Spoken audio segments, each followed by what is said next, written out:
आप सुन रहे हैं समाचार एजेंसी ऑफ इंडिया की साई न्यूज में ऑडियो बुलेटिन। नमस्कार, आप सुन रहे हैं समाचार एजेंसी ऑफ इंडिया की साई न्यूज में रविवार 27 सितंबर का राष्ट्रीय ऑडियो बुलेटिन। अब आप शरद खरे से समाचार सुनिए। कृषि बिलों को लेकर पंजाब, हरियाणा और देश के अलग अलग हिस्सों में किसान प्रदर्शन कर रहे हैं। वहीं पंजाब में किसानों का धरना प्रदर्शन जारी है। इसी बीच संसद से पास हुए 3 कृषि बिलों पर राष्ट्रपति रामनाथ कोविंद ने हस्ताक्षर कर दिए हैं। राष्ट्रपति के हस्ताक्षर के बाद कृषि बिल कानून बन गए हैं। जानकारी के मुताबिक केंद्र सरकार जल्दी ही इसकी अधिसूचना जारी कर सकती है। किसान और राजनीतिक दल इन विधेयकों को वापस लेने की मांग कर रहे थे, लेकिन उनकी अपील काम नहीं आई। किसानों और राजनीतिक दलों के लगातार विरोध के बीच राष्ट्रपति ने मानसून सत्र में संसद से पास किसानों और खेती से जुड़े बिलों पर अपनी सहमति दे दी है। संसद के मानसून सत्र में लाए गए कृषक उपज व्यापार एवं वाणिज्य संवर्धन एवं सुविधा विधेयक 2020, कृषक सशक्तिकरण व संरक्षण कीमत आश्वासन और कृषि सेवा पर करार विधेयक 2020 और आवश्यक वस्तु संशोधन विधेयक 2020 को पहले संसद के दोनों सदनों की मंजूरी मिल चुकी है। अब इस पर राष्ट्रपति की मुहर भी लग चुकी है। ये तीनों विधेयक कोरोना काल में 5 जून को घोषित 3 अध्यादेशों की जगह ले लेंगे। फ्रांस ने भारत को राफेल लड़ाकू विमानों के अगले बैच को सौंप दिया है। इस बैच में शामिल 5 विमान अभी फ्रांस की धरती पर ही मौजूद हैं।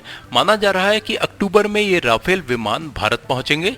इन विमानों को पश्चिम बंगाल में स्थित कलईकुंडा एयरफोर्स स्टेशन पर तैनात किया जाएगा, जो चीन से लगती पूर्वी सीमा की रखवाली करेंगे।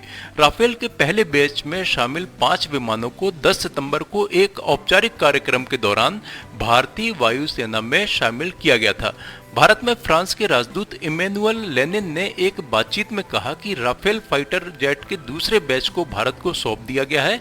ये विमान अभी फ्रांस में हैं। अब भारतीय वायुसेना पर यह निर्भर है कि वे कब इन विमानों को भारत ले जाते हैं।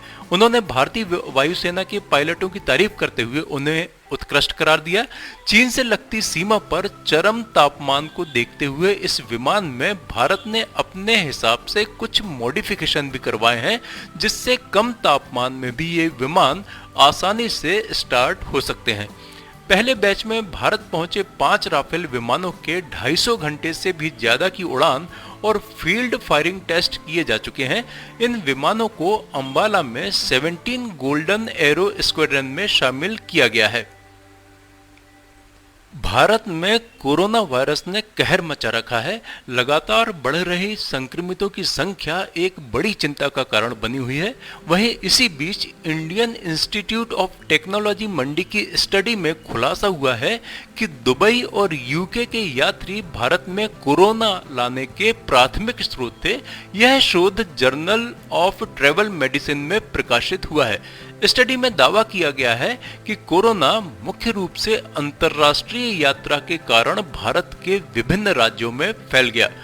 आईआईटी मंडी की सहायक प्रोफेसर सरिता आजाद ने बताया कि कोरोना के संक्रमण को वैश्विक से राष्ट्रीय स्तर तक ट्रैक किया गया, जिसमें भारत में इस बीमारी के फैलाव, केंद्रीय भूमिका निभाने वाले कुछ सुपर स्प्रेडरों की पहचान की गई।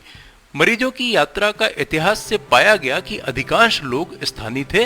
अध्ययन में यह भी पाया गया कि तमिलनाडु, दिल्ली और आंध्र प्रदेश से संक्रमित मामलों ने अपने समुदायों के बाहर बीमारी फैलाने में कम भूमिका निभाई, जबकि गुजरात, राजस्थान, महाराष्ट्र, केरल, जम्मू और कश्मीर और कर्नाटक में संक्रमित लोगों ने स्थानीय प्रसारण में महत्वपूर्ण भूमिका निभाई और उनमें से कुछ लोगों ने दूसरे राज्यों में संक्रमण को फैलाया। राजस्थान के दिग्गज नेता और पूर्व केंद्रीय मंत्री जसवंत सिंह के निधन के बाद जोधपुर में उनका अंतिम संस्कार कर दिया गया। प्राप्त जानकारी के अनुसार पूर्व केंद्रीय मंत्री जसवंत सिंह का यहां अंतिम संस्कार उनके फार्म हाउस पर ही किया गया। बताया जा रहा है कि जोधपुर के सिविल एयरपोर्ट के पास स्थित फार्म हाउस में उनकी अंतिम यात्रा के दौरान जसवंत सिंह के परिवार के सदस्य और रिश्तेदार उपस्थित थे। इससे पूर्व जसवंत सिंह का पार्थिव शरीर हवाई मार्ग से जोधपुर लाया गया था। इसके बाद फार्म हाउस में उनके पार्थिव शरीर को अंतिम दर्शन के लिए रखा गया, जहां लोगों ने उन्हें पुष्प अर्पित कर श्रद्धांजलि दी। रविवार शाम को हुए अंतिम संस्कार के दौरान जसवंत सिंह के पुत्र मानवेंद्र सिंह ने वैदिक मंत्रोच्चार के बीच उन्हें मुखाग्नि दी। वहीं रविवार सुबह उनके निधन के बाद प्रधानमंत्री नरेंद्र मोदी और भारतीय जनता पार्टी के अन्य वरिष्ठ नेता ने जसवंत सिंह के निधन पर शोक व्यक्त किया। सोशल मीडिया पर भी उनके प्रति संवेदना व्यक्त करने वालों का तांता लगा हुआ है। राष्ट्रवादी कांग्रेस पार्टी एनसीपी के प्रमुख शरद पवार ने रविवार को महाराष्ट्र के मुख्यमंत्री उद्धव ठाकरे से मुलाकात की। दोनों नेताओं में यह मुलाकात ऐसे समय में हुई है जब एक दिन पहले ही पूर्व मुख्यमंत्री और बीजेपी नेता देवेंद्र फडणवीस और शिवसेना नेता संजय राउत के बीच मुंबई की होटल में गुपचुप मुलाकात हुई। 24 घंटे के भीतर इन दो मुलाकातों से राज्य में अटकलों का दौर और तेज हो गया है। शरद पवार ने उद्धव ठाकरे से उनके घर पर मुलाकात की और लगभग 40 मिनट तक दोनों में बातचीत हुई। अभी यह साफ नहीं है कि दोनों नेताओं के बीच यह बैठक किस मुद्दे पर हुई और उनके बीच क्या क्या बातचीत हुई।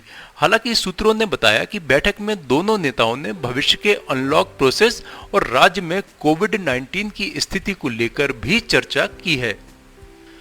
बैंकिंग फ्रॉड पर काबू पाने के लिए reserve bank of India RBI 1 जनवरी से चेक को लेकर नए नियम लागू कर रहा है।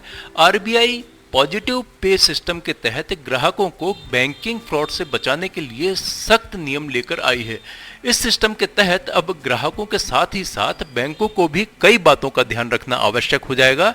आरबीआई के इस सिस्टम के तहत अब 50,000 या इससे ज्यादा की रकम के चेक पर दी गई जानकारियों को दोबारा कंफर्म करवाना होगा।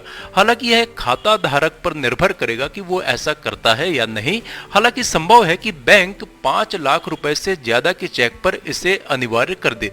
नए सिस्टम के तहत ग्राहक मोबाइल एप्लीकेशन, एटीएम और एसएमएस जैसे माध्यमों से चेक लिखने का ब्यौरा शेयर करेंगे।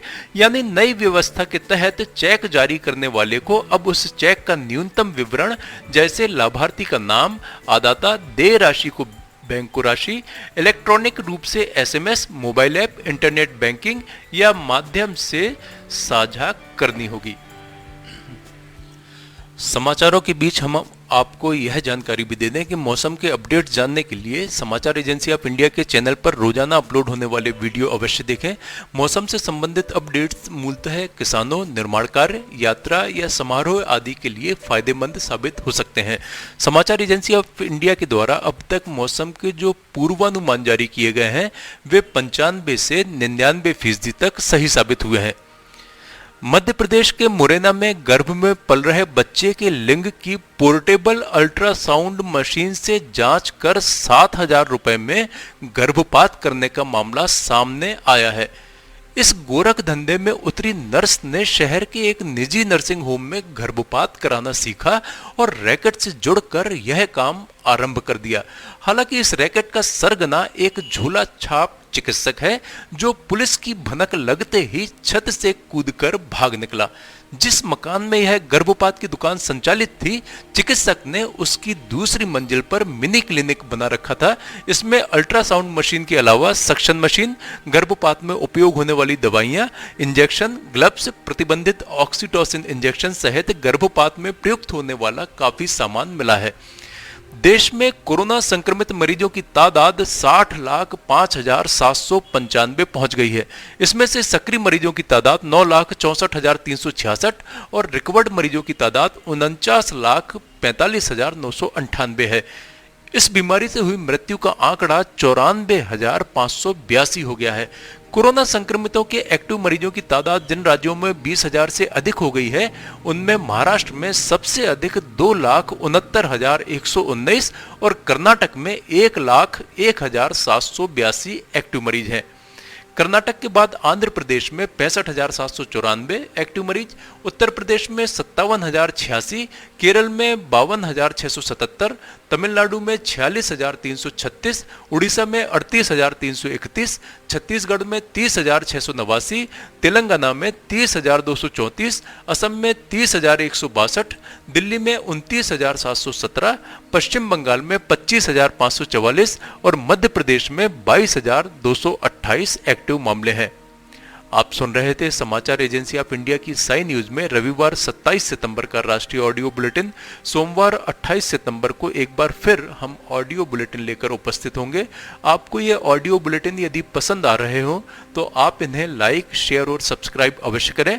अभी आपसे अनुमति लेते हैं। नमस्कार।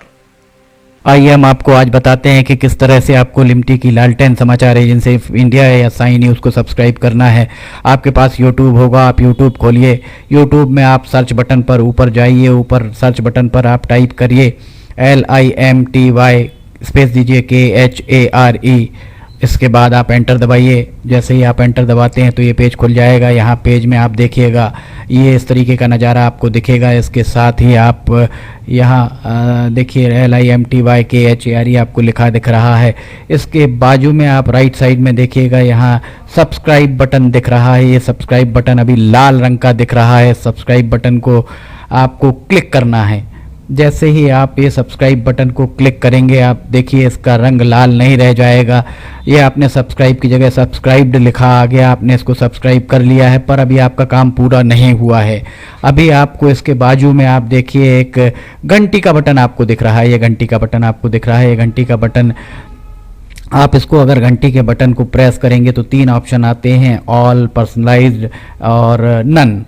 तो इसमें आपको ऑल बटन को पुश करना है। आप जैसे ही आप देखिएगा ये ऑल बटन पुश करते हैं, ये हाईलाइटेड हो जाती है घंटी। इसके बाद जितने भी समाचार एजेंसी ऑफ इंडिया पर वीडियोस डलेंगे सारे के सारे वीडियोस आपको तुरंत दिख जाएंगे, देखने को मिल जाएंगे।